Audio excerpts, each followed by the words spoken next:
presented by Planet Music. माय गे माँ गे आए को छोड़ी के हम चॉकलेटे दे के पटा ले लिया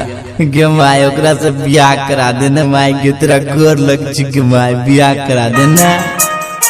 छोड़ी पटा लिया चॉकलेट चॉकलेट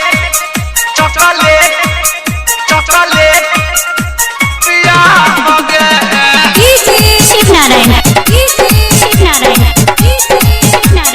Music director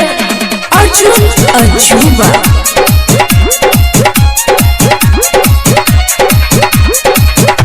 माई गे गो छोड़ी पटा लिया ओकरा चॉकलेट खिलिया माई गे गो छोड़ी पटा लिया ओकरा चॉकलेट खिलिया ओकरा से करबो हम बियाह गे शादी न करइबे त कट जबोगे बिजली के तार में हम सट जबोगे गाछी पर फांसी लटक जबोगे गाछी पर फांसी लटक जबोगे मूस के दवाई खा के घोट जबोगे माई गे गो छोरी पटलिया ओकरा चॉकलेट खिलिया ओकरा से करबो हम बियाह हो गे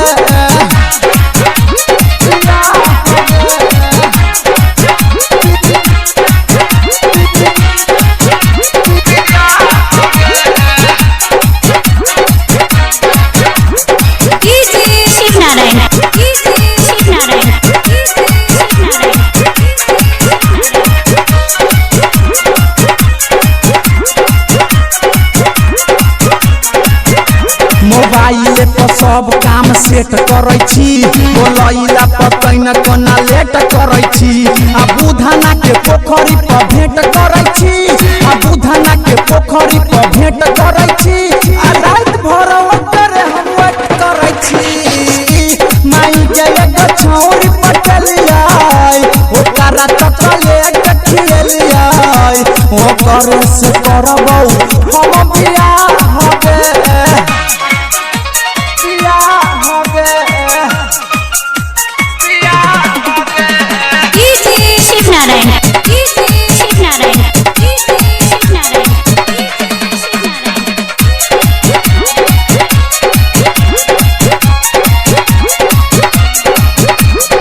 एगो के दूगो के चार भजतो आ बाबू के कहबी त बुढ़बा फायर भजतो बियाह न भेलो त आई सुन लगे माई बियाह न भेलो त आई सुन लगे माई घर में आई पर का मार भजतो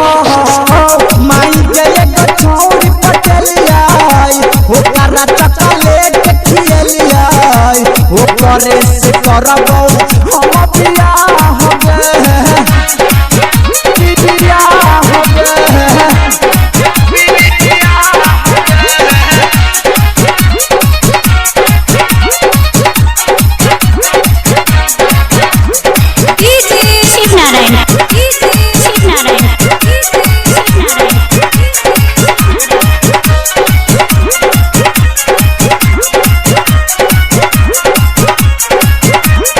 पवन पूरा भैया के ई चक्कर है गे माई रंजित संजीत दुनु खचर है गे माई